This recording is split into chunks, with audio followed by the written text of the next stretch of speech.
বাংলাদেশের জনপ্রিয় অভিনেত্রী মেহজাবিন চৌধুরী। তিনি শুধুমাত্র একটি নাম নয়, একটি অনুভূতি, একটি প্রশ্ন, একটি পরিষ্কার যাত্রা।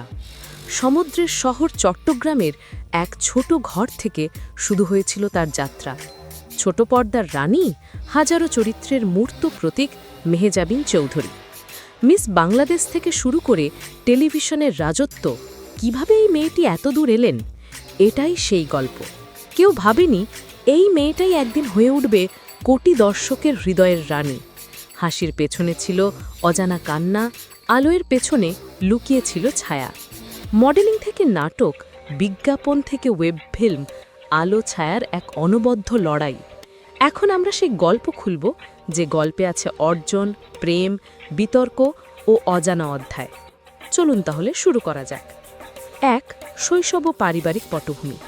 ১৯৯১ সালের ১৯শে এপ্রিল চট্টগ্রামের এক সাধারণ পরিবারে জন্ম নেন মেহজাবিন চৌধুরী। ছোটবেলা থেকেই ছিলেন নীরব, চিন্তাশীল, যেন পৃথিবীকে দেখতেন একটু অন্য চোখে। বাবা মায়ের আদর, পরিবারের ভালোবাসায় গড়ে উঠেছিল তার ব্যক্তিত্বের ভিত। যখন অনেকেই ভাবত মেহজাবিন একদিন শিক্ষক বা ডিজাইনার হবেন, তখন তার চোখে জ্বলছিল অন্যরকম স্বপ্ন। একদিন পর্দার সামনে দাঁড়িয়ে মানুষকে কাঁদাবেন, হাসাবেন, ভাবাবেন। বাল্যজীবনের একটা বড় সময় তিনি কাটিয়েছেন সংযুক্ত আরব আমিরাতে। সেখানে স্কুলের নাট্যচর্চা, সাংস্কৃতিক অনুষ্ঠানে অংশ নেওয়া যেন ধীরে ধীরে তাকে গড়ে তুলছিল এক অজানা প্রস্তুতির জন্য। আয়নার সামনে দাঁড়িয়ে অভিনয় অনুশীলন করতেন। স্কুল ফাংশনে সবার আগে পারফর্ম করতে চাইতেন। অভিনয় তখনও তার নেশা নয়, তার ভালো লাগা। আর সেই ভালো লাগাই একদিন হয়ে উঠবে পেশা। তার পিতার নাম মহিউদ্দিন চৌধুরী ও মা ঘাজালা চৌধুরী। তিনি পরিবারের বড় সন্তান, ৫ জন ভাই বোনের মধ্যে বয়সে প্রথম। 2 ভাই মোসাদ্দেক ও আলিশান, 2 বোন কিনাত কেরিম ও মুকাদ্দাস মালাইকা। পরিবার সাধারণ, বাবা সরকারি বা সরকারি সংক্রান্ত কাজ করেন, মা গৃহিণী। তবে বিদেশে কাজের কারণে বাবা মায়ের কাজ অবশ্যই পরিবারের জীবনকে বিভিন্ন দেশ ও সংস্কৃতি সংস্পর্শে এনে দেয়। তার বাবা ও মাতার পরিচয় এখনও অনেকখানি গোপনাই থেকে গেছে। তিনি নিজেই প্রায়শই বলেন, পারিবারিক জীবন তিনি মিডিয়ায় বেশি প্রকাশ করতে চান না। তিনি ইন্ডিয়ান স্কুল শহর ও ইন্ডিয়ান স্কুল মস্কোটে পড়াশোনা করেছিলেন, যেখানে ছোটবেলায় ছাত্রজীবন কাটিয়েছেন। ২০০৭ সালে পরিবারের সকলে বাংলাদেশে ফিরে আসে পিতার কাজের কারণে। এটি একটি তথ্য যা অনেকে উল্লেখ করেছেন, তবে মিডিয়াতে তা শনাক্তযোগ্যভাবে প্রমাণিত হয়নি। দেশে ফিরে মেহজাবিন ফ্যাশন ডিজাইন বিষয়ে শিক্ষা নেন। একটি উৎস অনুযায়ী তিনি সান্ত মারিয়াম ইউনিভার্সিটি অফ ক্রিয়েটিভ টেকনোলজিতে ফ্যাশন ডিজাইন বিষয়ে পড়াশোনা করেছিলেন। ছোটবেলা থেকেই বেশ কিছু ভাষা শিখেছেন, বাংলা মাতৃভাষা এবং অল্প ইংরেজি কথা বলতেন। ছোটবেলায় মেহজাবিনের মধ্যে ফ্যাশন, মডেলিং ও ক্যামেরার প্রতি আগ্রহ ছিল। তিনি মিডিয়াতে আসার ইচ্ছে ছোটবেলা থেকেই অনুভব করতেন। ২. মিডিয়ায় প্রবেশ, মডেলিং ও প্রতিযোগিতা। মেহজাবিন চৌধুরীর জীবনে মোড় আনে ২০০৯ সালের একটি প্রতিযোগিতা, লাক্স চ্যানেল আই সুপারস্টার 2009। সেখানে তিনি বিজয়ী হন। এই জয়ই ছিল মূল পথ প্রদর্শক।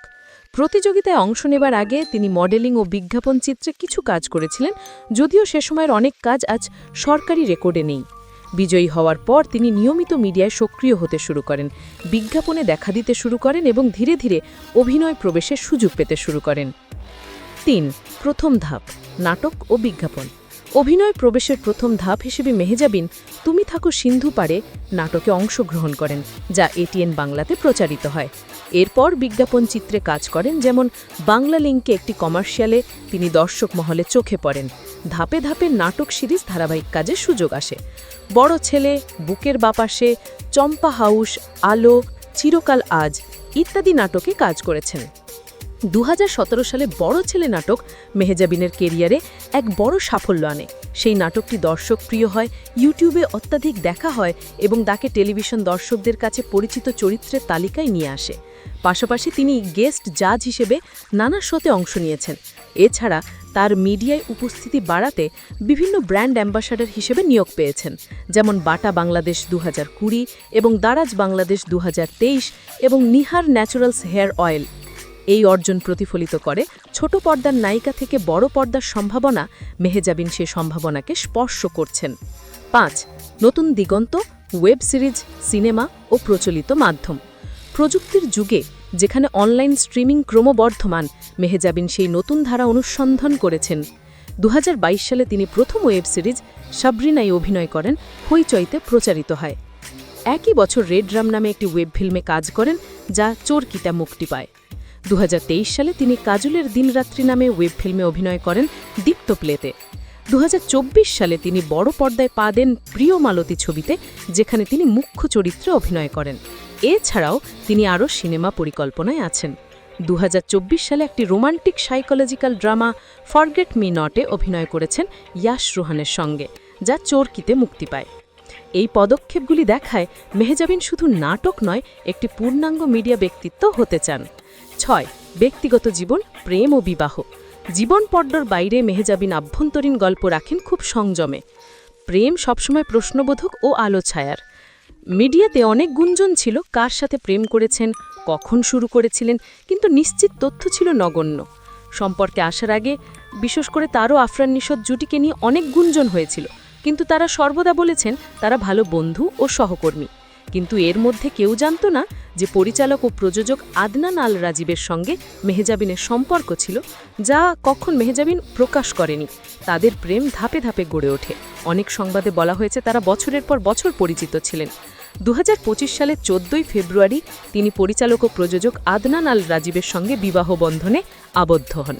গায়ে হলুদের অনুষ্ঠান গ্র্যান্ডলি পালিত হয়। পরবর্তী দিন বিয়ের আনুষ্ঠানিকতা সম্পন্ন করা হয়।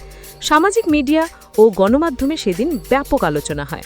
বিবাহ তার জীবনে একটি নতুন অধ্যায় শুরু করেছে। মিডিয়ায় বিবাহ সংবাদটি বেশ সেন্সেশন তৈরি করে। মেহজাবিন ব্যক্তি জীবন প্রকাশে আলোচনা করতে চান না, তাই গুঞ্জন থাকলেও তিনি নিজে সরাসরি কম কথা বলেন। বিবাহের পরও মেহজাবিন থেমে যাননি, তিনি আজও তার কাজ চালিয়ে যাচ্ছেন। বিতর্ক। যে কোনো সফল জীবনে ছায়া থাকে, মেহজাবিনের জীবনেও ছায়া ছিল চ্যালেঞ্জের। একসময় একটি নাটক ঘটনা সত্য নিয়ে উত্তেজনা সৃষ্টি হয়েছিল, বিশেষ করে শিশুদের প্রতি ভুল বার্তা দেবার অভিযোগ উঠেছিল। পরে নাটকটি ইউটিউব থেকে সরিয়ে নেওয়া হয়েছিল। অনেক সময় নতুন নাটক বা সিনেমার কাট শোনা যায়, কিন্তু কখনো তা শুরু হয় না। সেসব গুঞ্জন মিডিয়ায় আসে। কখনো কার্যকর চুক্তি স্থাপন হলেও পরিবর্তিত পরিকল্পনা, প্রযোজক, নির্মাতা ইস্যু বা শিডিউল সমস্যার কারণে কাজ বিলম্ব হয়। এছাড়া তিনি এক সাক্ষাৎকারে বলেছেন, আমি কোনো সিনেমায় চুক্তি স্বাক্ষর করিনি। অর্থাৎ দীর্ঘদিন ধরে বড় পর্দায় কাজ করতে চান, কিন্তু সিদ্ধান্ত হতে পারেনি। তবে এই কথা স্পষ্ট, মেহজাবিন কখনোই মিডিয়া থেকে পুরোপুরি সরে যাননি, বরং মাঝে বিরতির পরে নতুন কাজ শুরু করেছেন। 8. বর্তমান অবস্থা ও ভবিষ্যৎ পরিকল্পনা। এখন 2025 সালে মেহজাবিন একটি দৃষ্টিনন্দন অবস্থানে ধাপে ধাপে বড় পর্দার পরিকল্পনায় কাজ করছেন। তার 2024-এর প্রিয় মালতী ছবির মাধ্যমে বড় পর্দায় অভিষেক। 2025 সালে 26তম মেরিল প্রথম আলো অ্যাওয়ার্ডসে প্রিয় মালতী ছবির জন্য বেস্ট অ্যাক্ট্রেস ফিল্ম পুরস্কার জয় করেন, যা দেখায় দর্শক এবং সমালোচনার দৃষ্টিকোণ থেকেও সফল। এই পদক্ষেপগুলি বলছে মেহজাবিন হয়তো এখন শুধু নাটকের মুনাফা নয়, চলচ্চিত্র ডিজিটাল মাধ্যমেও আরও বিশাল ভূমিকা করতে চান। নতুন সিনেমা পরিকল্পনায় আছে, নতুন ওয়েব সিরিজ প্রজেক্ট জিরো থেকে কাজ শুরু হতে পারে। এর পাশাপাশি তিনি মিডিয়াতে সোশ্যাল মিডিয়ার মাধ্যমে ভক্তদের সঙ্গে যোগাযোগ রাখছেন। ইনস্টাগ্রাম, ফেসবুক অ্যাক্টিভ থাকেন। দর্শক ও সমর্থকদের জন্য তার ভবিষ্যৎ যাত্রা হবে আগ্রহপূর্ণ। কে জানে আগামী দিনে মেহজাবিন নতুন চমক দেখাবেন। মেহজাবিন চৌধুরীর যাত্রা একটি স্বপ্নকে সত্যি করার গল্প। ছোটবেলা, প্রতিযোগিতা, সফল নাটক, নতুন মাধ্যম এবং প্রেম পরিচয় সবকিছুর মধ্যে দিয়ে পা দিয়ে তিনি পৌঁছেছেন আজকের সাফল্যে। এখনও কোনো নিশ্চিত ঘোষণা পাওয়া যায়নি যে তিনি অভিনয় থেকে সরে দাঁড়াবেন, বরং বড় পর্দা, নতুন প্রজেক্ট, প্রযোজনা বা গল্প লেখা এসবই সম্ভাবনায় আছে। অর্থাৎ সিদ্ধান্ত নেবার পথে পরীক্ষা নিরীক্ষা চলছে। তো দর্শক ভেবে দেখুন, একটা সময় ছিল যখন একটি ছোট্ট শহরের মেয়ের নাম কেউ জানত না, আর সেই নাম উচ্চারণেই জেগে ওঠে এক প্রজন্মের আবেগ। এই সাফল্যের পেছনে আছে তার একাগ্রতা, একান্ততা আর অবিশ্বাস্য পরিশ্রম। সে কখনো পরাজিত হয়নি, কারণ সে কখনো থামেনি। অভিনয় তার জীবনের ক্যানভাস, প্রতিটি চরিত্র তার নিজের এক একটি প্রতিবিম্ব। হয়তো একদিন সে বড় পর্দায় স্থায়ীভাবে আসবে, হয়তো গল্পের ধরন পাল্টে যাবে, কিন্তু একটা জিনিস কখনো বদলাবে না, দর্শকের ভালোবাসা আর তার প্রতি শ্রদ্ধা। মেহজাবিন চৌধুরীর গল্প এখানেই শেষ নয়, এটা কেবল এক নতুন অধ্যায়ের শুরু। কারণ সত্যিকারের শিল্পী কখনো শেষ হয় না, তারা সময়ের সঙ্গে মিশে যায় আর হয়ে থাকে চিরকাল অমর। আমরা শিখতে পারি, প্রতিভা যদি সঙ্গী হয় পরিশ্রমের, পরিকল্পনার ও সময়ের, তাহলে গতি পায়। আগামী দিনের জন্য মেহজাবিন যেন আরও বড় স্ক্রিনে আলো ছড়ান, দর্শক আরও নতুন দিক থেকে তাকে দেখেন, এই কামনা করি। আর পরের ভিডিওটি কোন অভিনয় শিল্পীকে নিয়ে দেখতে চান তা কমেন্টে জানিয়ে দিন। ভিডিওটি ভালো লাগলে লাইক, কমেন্ট ও শেয়ার করে দিন। ধন্যবাদ।